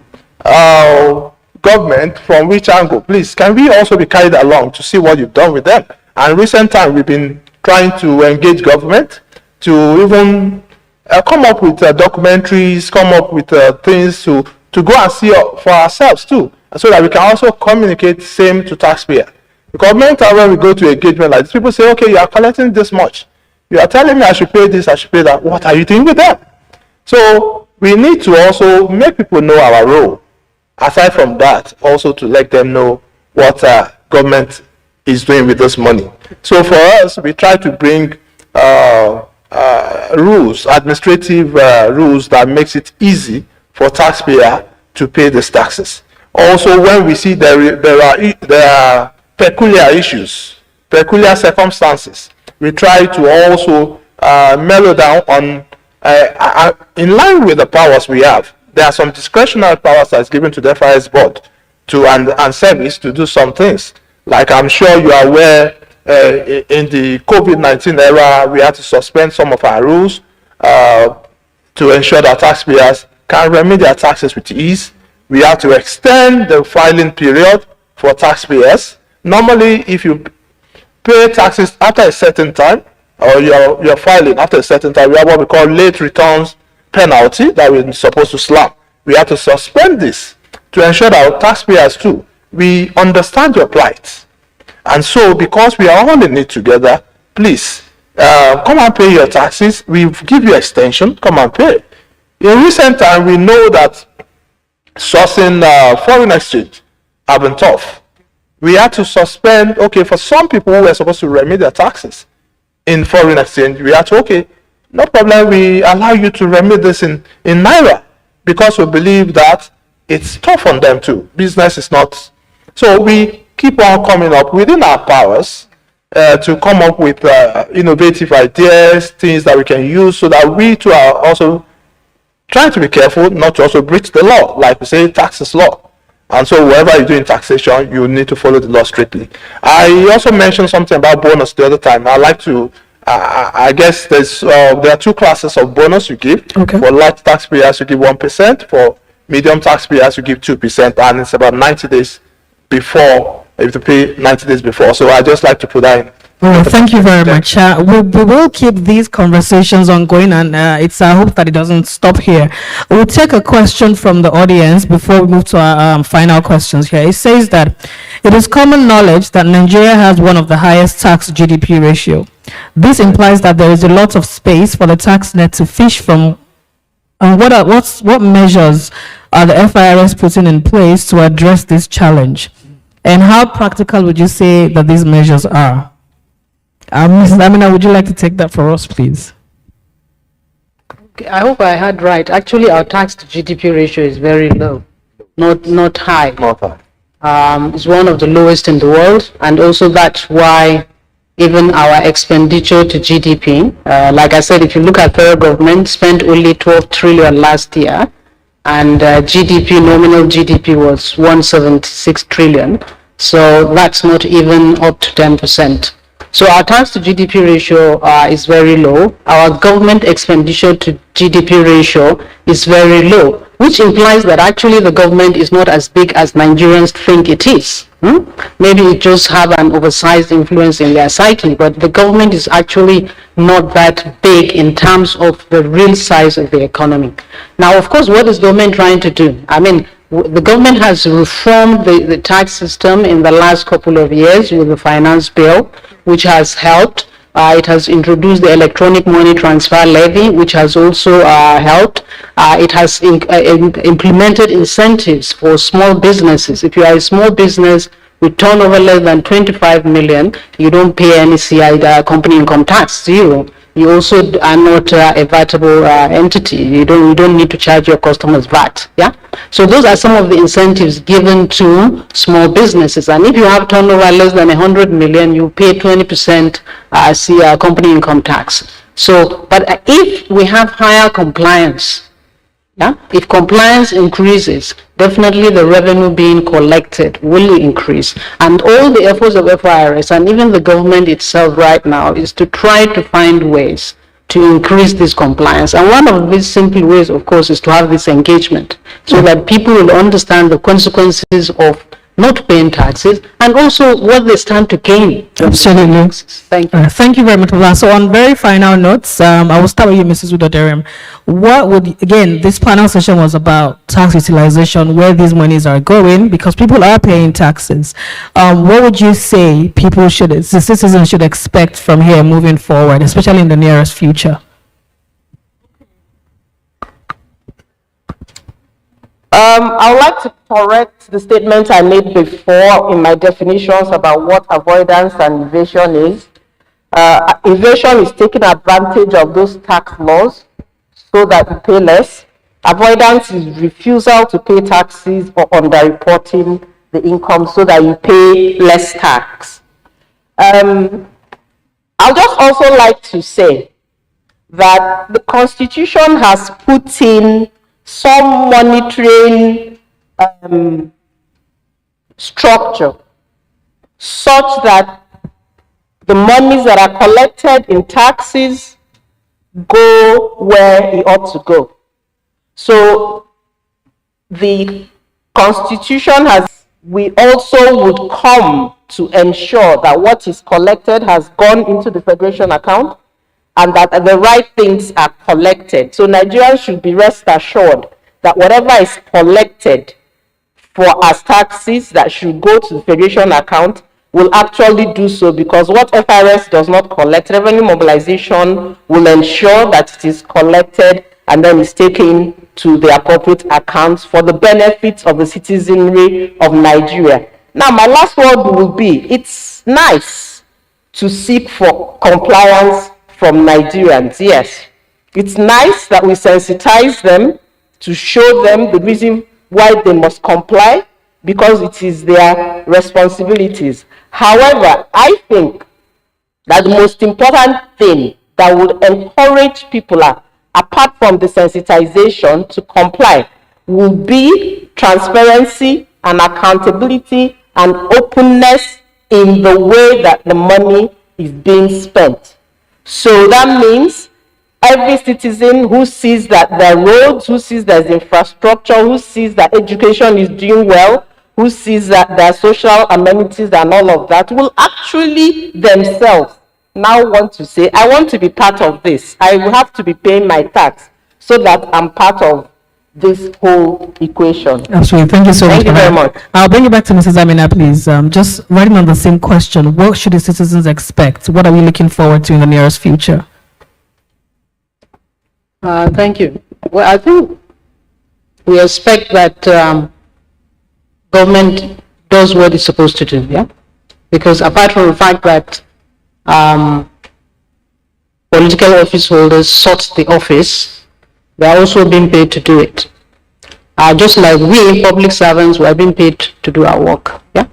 So the Nigerians should expect that we will do our work. And when we don't do it, they should call us to account. And I can tell you that in terms of transparency, there is a degree of transparency, at least at the federal government level. It's just that maybe Nigerians, we are not very aware. But I will encourage us all to spend time on the website of the Budget Office of the Federation. Everything is there. As far back as 2009, you can find all the budget stuff in there with the performance. You can also find simplified budget. But maybe what the Budget Office can do, taking a cue from FIRS, is to see if they can be doing these things in the 3 major languages so that they can really take it to the grassroots, so that Nigerians can actually understand that, hey, look, actually our tax to GDP ratio is too low. Government expenditure, because of that, government expenditure to GDP is too low. We need you to comply more so that we can provide the services. And then when we don't provide these goods and services, please call us out. Thank you very much. Thank you very much for that. Mr. Femi, your final words on that, please. Okay, thank you very much. What we've said, everything we're speaking about is tax compliance, and we're asking what does government do with the money. Latinism says, nemo dat quod non habet, which means you cannot give what you don't possess. So if government does not possess the funding, the government can also provide those facilities, those amenities. So I will also urge our taxpayers, as much as you require needed amenities, facilities from government, the service, the FIRS is trying to ensure that ease of paying taxes is at the top there, and so that you can comply, so that it makes compliance easy for everyone. And so I'll say together we can make taxation the pivot of our national economy, and also that it pays to pay your taxes, because that's what government depends on, to also make life easy for you. Thank you very much. Thank you very much. We hope, again, as I said earlier, that these conversations and forums like this do not stop here, and that they are particularly able to live up to their objectives. Thank you all very much. Once again, my name is Mansour, and I'll be handing over the microphone to my colleague. Thank you all so much for coming. Sorry, just to take you on for another 5 minutes. In the first panel, we did talk about feedback. And I think most of our people just realize that this is an opportunity for feedback. So there are questions, we can't take all because of our time, but there are questions that I'd like to just throw out now, and then you can answer them very in short takes so that we can attend to the feedback we asked for a short while ago. So if you don't mind, I'll just read them out, and then we can answer them as conveniently as possible. Please sit this. Now the first one says, how do you genuinely encourage taxpayers when within 3 months, for instance, you do desk examination, raised additional assessments, a month later you send a monitoring group, a month or 2 months later you send tax auditors to the company? How do you genuinely encourage the taxpayers? Another question says, what is FIRS doing to sensitize the citizens regarding tax payment, especially those dealing with the informal business activities in the country, the informal business sector in the country? Another says, how should citizens hold the political class accountable for taxes collected, particularly the state and local governments? Another one talks about your Tax Pro. It says the creation of Tax Pro Max access is left with FIRS. When will the access creation and other information update be open to the taxpayer? Now, one is confessing. I must confess FIRS is evolving, but this session on utilization is incomplete without the Ministry of Finance, CBN, and the Budget Office. Can we have a session with strictly the above officials to talk on utilization? I think I'll just stop there so we can answer in quick takes because of our time. Thank you. So anyone can answer so that we can just...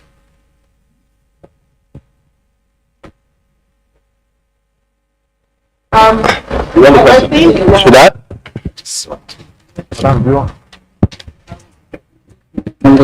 I would just like to answer a part of the question because I feel that FIRS will do better justice to the other questions you put there.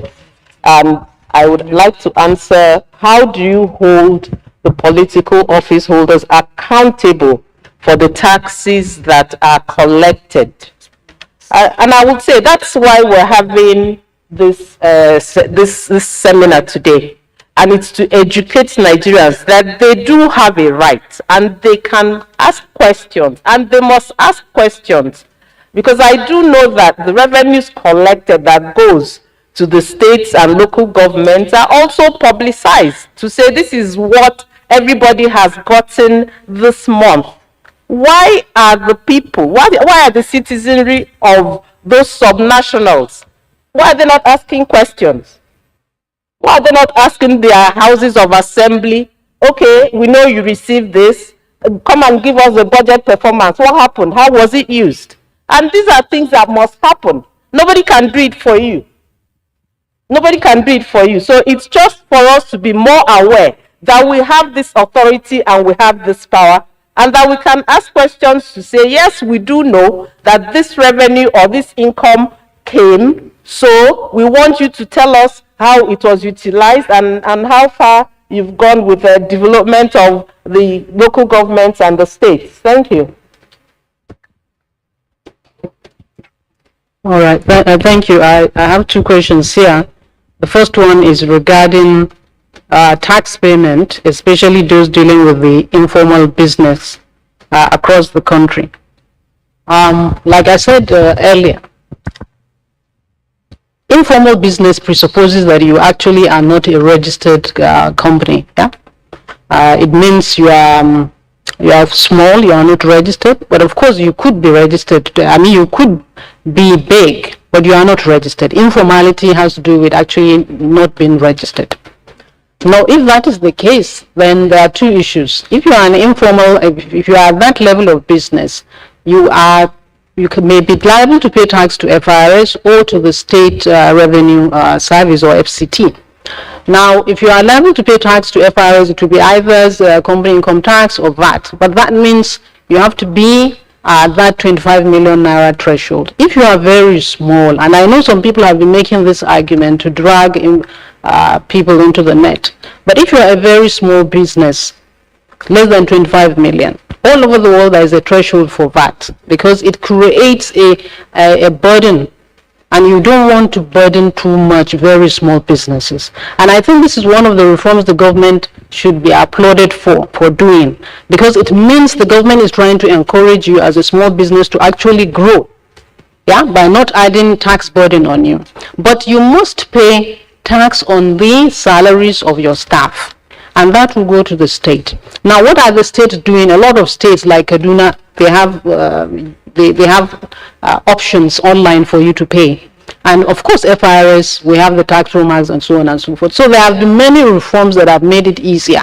You can use the USSD code in Kaduna State, for example, to pay taxes if you are informal, which means probably you are less than 25. But if you are above that 25, then you have to come to FIRS, get onboarded on Tax Pro, and once you do that onboarding once, you don't have to come to us. Now, there was a question regarding having DEX review, monitoring, audit all at the same time. What I will say is that inside FIRS, we have recognized that issue, and I can assure you we are looking into it. But I will also encourage such taxpayers to also make that point clear to FIRS that, look, I have gone through this process. And then FIRs will also educate you on the fact that tax review is normal, it's done every year when you file. Audit is previous year's stock that will be audited. So each one has its own bucket. But I request taxpayers to please, engage with FIRS through the website, through the phone, through email of your relevant tax office to put your concerns so that we don't overburden you with the cost of compliance. Thank you. Thank you very much for that. Mr. Femi, on the Tax Pro Max, please, and we use that to wrap up. Okay, thank you very much. On Tax Pro Max, the question is saying the creation of Tax Pro Max access is left to the FIRS, and when will the access be given to the taxpayers from the other end? I will first like to emphasize, the Tax Pro Max is a tax administration system that allows taxpayers to file their returns online. Now, you get created on that portal, you are given an account. You created an account where all your tax returns can be filed, so there's a tax accounting system. Now, this system is unique to you. Now, I'm sure where this taxpayer is coming from is to be able to allow them to be the one controlling from the back end. Now, how do you control things that you just feel what you're supposed to do? You just provide information. When you pay from the bank syncs the information for you. So we know when you have a credit as against your liability. So FIRS, and don't forget this is a whole gamut of application which has many other taxpayers' information. So it depends on what kind of access the taxpayer is talking about. There is a system which allows the taxpayers to do whatever he wants, but based on his accounts, which is supposed to be uploaded on the system. So it is the taxpayer themselves that have access. They have access to upload their system and everything, but I don't know what access again they want. Or some want to transfer their access to a third party, which is not so. We need to recognize who we are dealing with. So most of the time, that's what we've seen, that some taxpayers want to transfer their access, which you need to have a unique identifier before you do that. So I'm sure that is how it works with, even if you have a Yahoo account. Yahoo only don't allow you to go and modify what's at the back end. All right, so I would appreciate you for that. Unfortunately, we have to wrap up now. Thank you so much for your time. I like that we ended on the notes of education, sensitization, and it's important that as much as FIRS stays there to collect taxes from people, we've heard that it's also important that FIRS is able to engage and communicate with the citizens, and also the citizens communicating back with FIRS in various ways. So thank you once again. It's been a very engaging and educative session. We appreciate you. And I would have Mr. Ola come back on stage. Thank you. Thank you. A round of applause for them as they go to their seats, please. I'd like to invite very quickly back on stage the convener, Mr. Bode.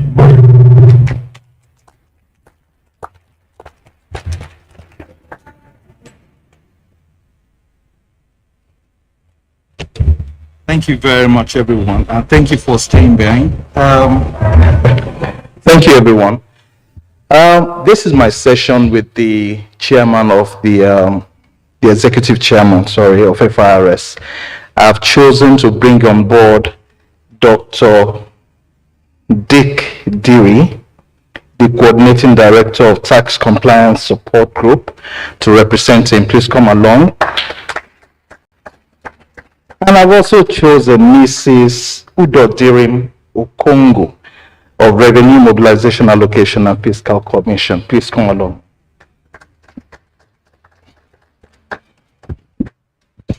Thank you. My question is only one. As you walk up, come along, ma'am.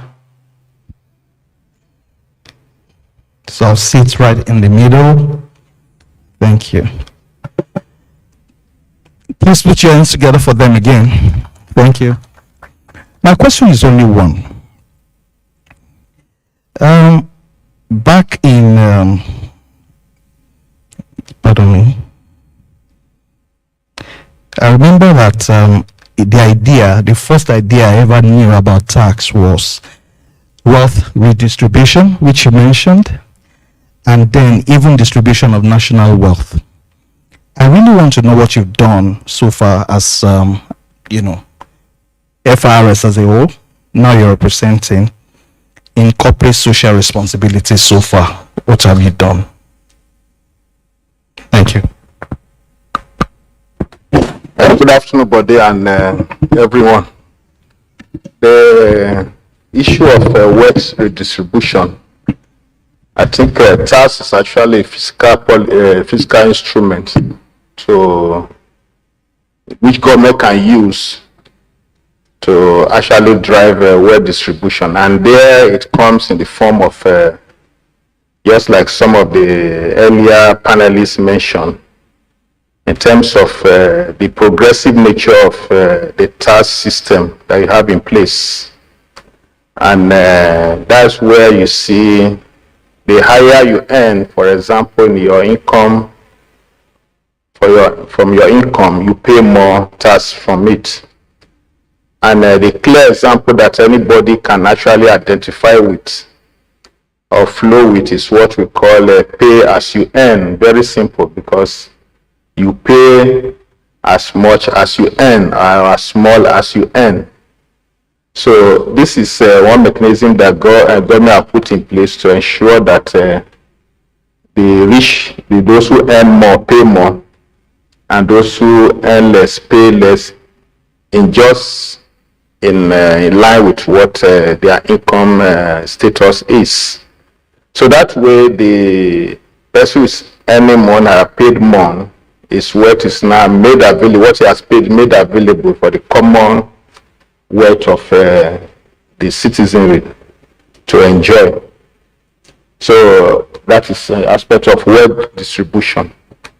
The other one that's a bit retrogressive, but which is like the consumption tax, which is a flat rate, and that one too has control, because if you don't consume, you will not pay that tax. It's just that you must consume certain things to be able to live, to exist. So as long as those things are necessary for you and you consume them, you pay the tax. And government in its wisdom have seen that there are certain things that are necessary for existence and people must consume. And so those things, I has put them in exemption lists to ensure that everyone who need this necessity, for example, basic food item to survive, you consume this, you don't pay tax on this. These are all schemes and processes or policy that government have put in place to ensure that the wealth is evenly distributed in the system. That's one leg of your question. I think the second question you asked is about corporate social responsibility. So there are actually two questions in one. So it's not really one question you're asking. Corporate social responsibility, as the name is what corporate entity do to support the environment where they operate, or where they find themselves.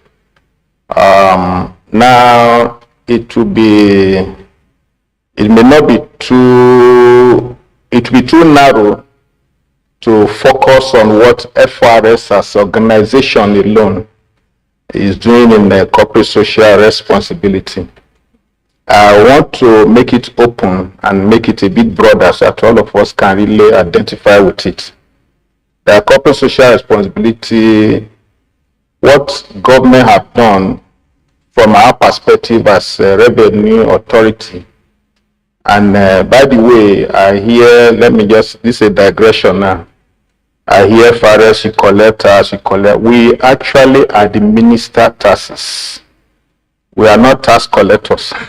The other tax collectors were in those pre-colonial days where they block road and maybe some local government are still doing it, but it's illegal, but they are still doing it all the way when they block road and they say you must pay this money now, right here. But we administer taxes and the taxes are driven by law. So the law have put in place provisions that encourage corporate entities to help their immediate environment or add something back to the society. And this one can be in form of donation, for example, which they can give to their back to society. And the law allows some of such donation. They allow them as tax exempt or back out of profit before the tax rate is applied to their net profit. There is also issue of various this Order 07 that government have put in place, this tax infrastructure tax credit that is in place. That instead of, okay, you are operating in this environment. I'll take example Dangote Industries, the Obajana Cement Company, for example. They operate in that Obajana area, and they said they can fix this road, one for the use of the general public, and also in doing that, government will recognize this effort and perhaps allow them to offset it from their future tax liability into form of tax credits. So this Order 07 has also come in to ensure that corporate entities put something back to the society, starting from their immediate environment and spread to others for all citizens to enjoy. So these are there. Then we also have the issue of before the Order 07, the law also recognized what we call rural investment, which it was in the law that as a corporate entity, you go to your rural area and you can tie road, you can provide electricity, you can provide water, for example. You allow some what we call rural investment incentive for this thing you are doing. But the spirit behind it is that you are actually adding value to the society. So these are all corporate social responsibility that corporate entities can embark upon, which the law allow, and we administer as a revenue agency. Thank you. Thank you very much. Thank you very much, Dr. Iri. Mrs. Okongo, you used a word that got my attention, safeguarding the nation. How does that give some benefit to the man under the bridge somewhere? I remember back in Lagos, there were people under the bridge that were and all of that. How do we give some benefit to those people, especially for safeguarding the nation? Like I said earlier on, I said taxation is just funding for government expenditure. It's as simple as that. It is getting funding for government expenditure.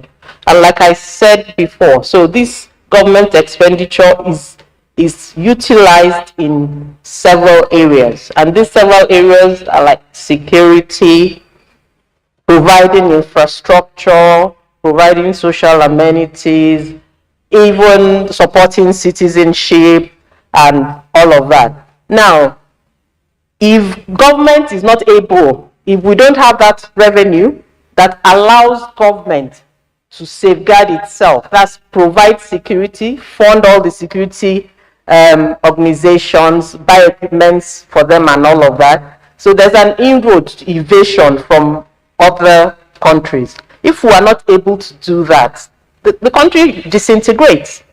We won't even have the country itself to call our own. That's what we're saying. So that's what I mean by safeguarding the nation and our future generation. We have to have a place that's called the country. We have to secure it.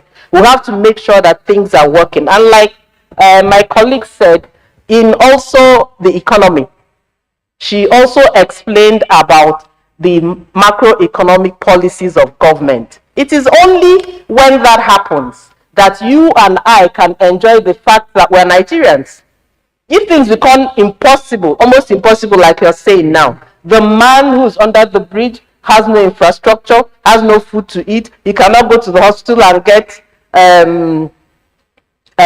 treatment and all of that. He's just mentally and morally down. Then that's where it is a bad thing for him or for the citizenry. But as long as we're able to do most or some of these things by ensuring and sensitizing, always. I think Nigerians, the difficulty is Nigerians want to know. That's the question. Like me, it's not about all of the percentages and the big grammar that we speak about. This percentage is GDP and all of that. Those people you are talking about don't know about that. Those people are interested in what they can benefit. So if Nigerians see that this money is being utilized for this, if I go to the hospital, I get a minimum level of treatment. If I get, for instance, like free education for my children in primary school, then I can contend with the other levels of education. So that really helps the man who is under the bridge. A day in Nigeria when either 50-30 or whatever, federal government, state governments, and local governments, everybody has to buy in. And yes, I do believe that there will be a time when that would happen. Thank you very much, ladies and gentlemen, for coming. I think it's time for us to have a few photographs, and then we can call this a day. Thank you, sir.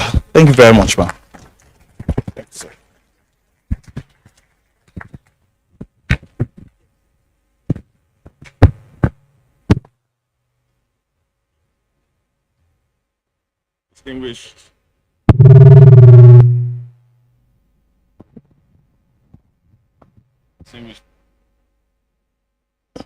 Distinguished guests, ladies and gentlemen, once again, let me thank you for your time and the attention that you have paid right from when this started. And before we take the pictures, I'd like to just wrap up from my end, from our end, by saying that to create the Nigeria of our dreams, it is patriotic of every citizen to perform the civic duty of tax paying, and consider this not just a personal contribution to nation building, but securing our future and the future of our children and their grandchildren.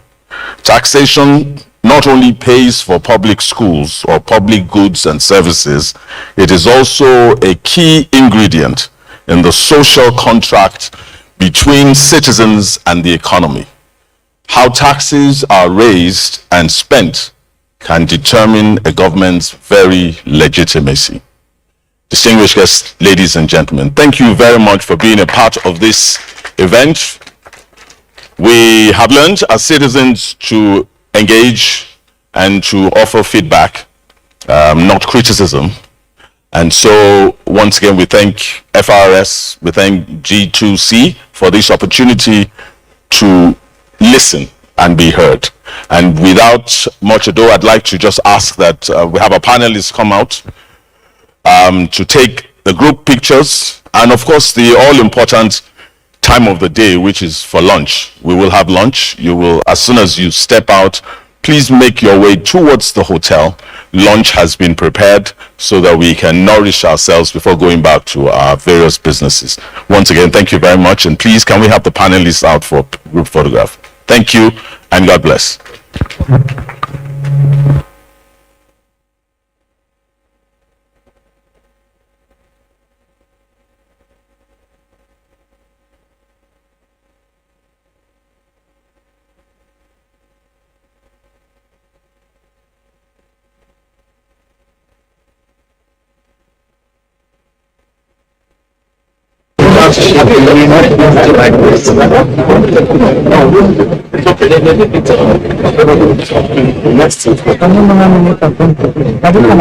Next.